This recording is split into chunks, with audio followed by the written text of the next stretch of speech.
Uy, Cheryl, thank you so much sa pagbisita ha. Nag-enjoy talaga ako buong araw, promise. Welcome, Beb, at salamat naman sa pagpapatuloy mo sa akin ha. Una na ako ha, bye! Bye, ingat! Shucks, malilate na ako sa pupuntahan ko. Nasaan na ba kasi yung kwintas ko? Dito ko lang yun nilagay eh. Wow, babe! Ang ganda naman nito! Bagay sa akin. Joke!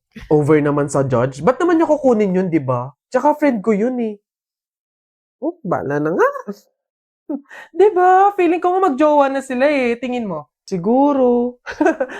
Babe, pabantay nga muna nitong bag ko. CR lang ako. Hmm? Go, babe. I'm here na. Babe, punta na ako dun sa may counter. Magbabayad na ako. Ikaw ba? Una ka na, babe. Sunod ako. Teka, nasan yung cash ko? May cash akong dala.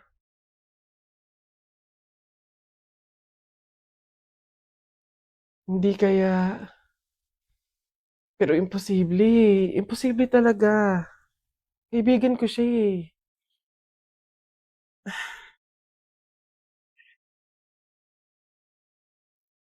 Ay, ang ganda naman ng frene ko.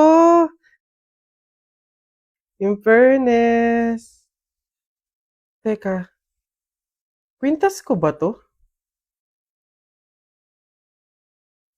Hello, Cheryl. Nakita ko kasi yung story mo eh. Huwag kang magagalit ha, pero umamin ka nga sa akin. Kwintas ko ba yung suot mo? Babe, sorry ah. Siguro baka naiinggit lang ako kasi meron kang mga bagay na hindi ko mabili. Yung kwintas na kinuha ko sa'yo, ganong kwintas kasi yung gusto kong regalo sa nanay ko eh. Kaso nga lang mahal, kaya hindi ko mabili. May mga damit din akong nakuha sa'yo kasi sa tuwing nakikita ko yung mga kapatid ko na lalabas, wala man lang silang magagandang damit na isusuot. Babe, sorry ha. Kasi yung pera na nawala sa bag mo, ako din yung kumuha nun. Binili ko kasi ng gamot tsaka ng pagkain si tatay eh. Kasi noong mga panahon na yun, nasa hospital siya. Isang linggo na kasi siyang may sakit. Babe naman, sana nanghingi ka na lang or nanghiram. Babe, tutulungan naman kita hanggat sa kaya ko eh. Kasi kaibigan kita. Babe, wala talaga akong mukhang maiiharap sa'yo. At wala akong ibang masabi kundi patawad.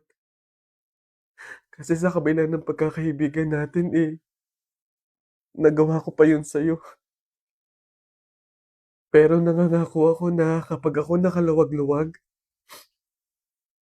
maiibalik ko din lahat yun sa'yo. Alam mo, ang hirap naman talaga ilaban ng buhay tsaka ng mundo eh. Ang daming mga kasamaan, pagsubok, kahirapan. Darating talaga sa punto na idadapa ka ng mga yun. Pero sa kabila ng yun, kahit hindi na natin alam yung gagawin natin, piliin pa din nating lumaban ng patas. Magpakabuti kahit hirap na tayo sa pagdadala ng buhay. Masaya sa pakiramdam yung ganun eh. Basta lagi nating tandaan na walang masama sa paghihintay. May kapanahunan lahat ng hinihiling natin.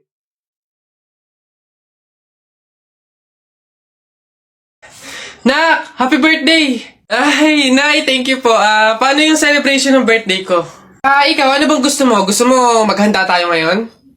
Gusto ko sana na lumabas kaya tayo, kain tayo sa restaurant ni na tatay.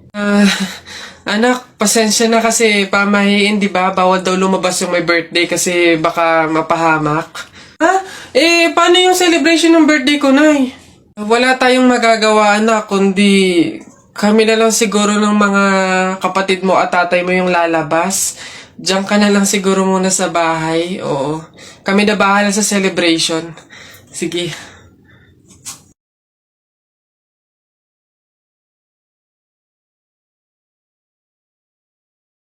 Uy, pre, dadaan tayo ng tunnel, di ba? Oo. Bakit? O, sakto. Alam mo ba may pamahiin dyan? Ha? Pamahiin? Sa tunnel? Ano yun?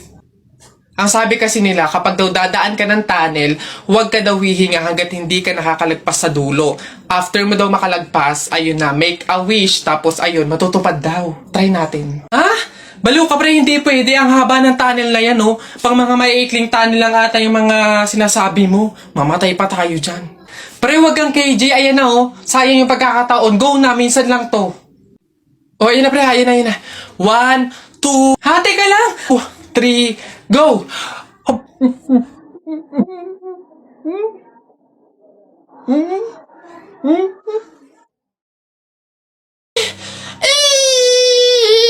Sige, nak, manganganak ka na ha. May pamahiin tayo dyan. Oo, Nay. Ano nga ulit yun?